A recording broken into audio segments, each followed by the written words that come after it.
অসম বিধানসভায় অধিবেশন চলছে। তার সাথে প্রতিদিনই এক না এক বিষয় নিয়ে রীতিমতো হুলস্থুল সৃষ্টি হচ্ছে বিধানসভার ভিতরে। হাউস আধা ঘন্টার কারণে স্থগিত করা হল। বিরোধী দলের বিধায়কদের বিভিন্ন দাবি, বিভিন্ন অভিযোগে উত্তাল হচ্ছে বিধানসভা। হুলস্থুলের কারণে অধ্যক্ষ বিধানসভার কাজকর্ম স্থগিত রাখতে বাধ্য হচ্ছে। যেমন বিরোধী দল তেমন শাসক দল। গতকালকে বিধানসভার অধ্যক্ষ বিশ্বজিৎ দৈমারীর একটি বিতর্কিত শব্দের জেরে আজও উত্তপ্ত হতে পারে বিধানসভা চত্বর। অধ্যক্ষ বিশ্বজিৎ দৈমারী বিরোধী বিধায়কদেরকে উগ্রপন্থীর সঙ্গে তুলনা করেছেন। শুধু উগ্রপন্থীর সঙ্গে তুলনা নয়, তাদেরকে উগ্রপন্থীর চাইতেও খারাপ বলে অভিহিত করেছেন।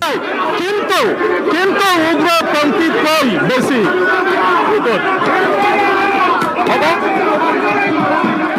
বিরোধী বিধায়কদের আচরণে ক্ষুব্ধ হয়ে অধ্যক্ষ দৈমারী বিরোধী বিধায়কদের আচরণ উগ্রপন্থীর চাইতেও খারাপ বলে মন্তব্য করে বসেন। আর এতেই চটে লাল বিরোধী বিধায়করা। অধ্যক্ষের এমন মন্তব্যের পরে বিরোধীদের প্রতিবাদে দুবার করে বিধানসভার কাজকর্ম স্থগিত রাখতে হয়। বিরোধীদের দাবি, অধ্যক্ষের এই অসংলগ্ন মন্তব্যটি যতক্ষণ পর্যন্ত বিধানসভার প্রসিডিং থেকে না উঠানো হচ্ছে ততক্ষণ পর্যন্ত তাদের এই প্রতিবাদ অব্যাহত থাকবে। আর তাতে কিন্তু আলটিমেটলি ক্ষতিটা হচ্ছে জনগণের। কারণ একটি বিধানসভা অধিবেশন বসাতে কোটি কোটি টাকা করতে হয়।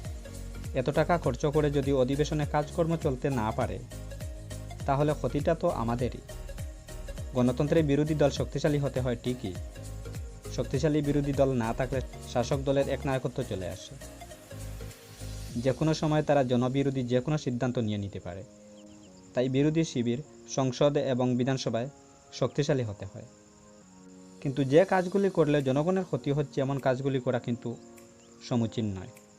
গতকাল বিধানসভায় অসমের বিভিন্ন জ্বলন্ত সমস্যা নিয়ে আলোচনা ছিল, কিন্তু অধ্যক্ষের এমন মন্তব্যের জেরে বিরোধীরা এমনভাবে প্রতিবাদ করে যে প্রতিবাদের কারণে স্থগিত রাখতে হয় অধিবেশন। যার ফলে একদিকে যেমন অধিবেশন বসানোর খরচ বৃথা গেল, অন্যদিকে অসমের সমস্যাগুলি সমাধানের সূত্র থেকে বঞ্চিত হলো অসমবাসী।